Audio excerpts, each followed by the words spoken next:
tidak? Wajib. Terus kalau kalian misalnya liburan atau mau barang-barang misalnya mahal, itu masih dibutuhkan atau tidak? Tidak. Jadi kan ngerti ya, mana yang dibutuhkan dan juga mana yang dibutuhkan. Jadi ya, saya contoh ini. Nah, kebutuhan itu dibagi dari ada kebutuhan primer, lalu ada kebutuhan sekunder dan kebutuhan tersier. Kalian udah belajar belum apa tentang materi ini? Masih ingat? Sekarang kita akan belajar lagi ya. Kebutuhan primer itu kebutuhan apa? Kalau kebutuhan sekunder itu apa? Apa?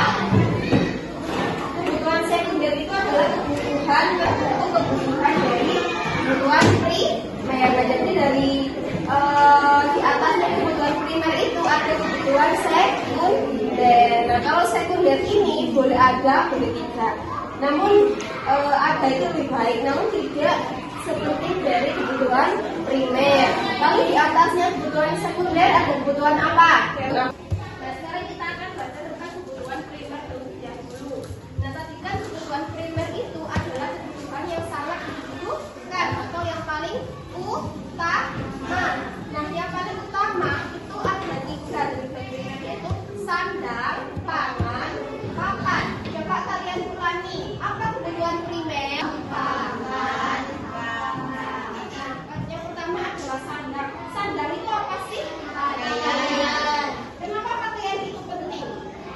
Karena dipakai sehari-hari.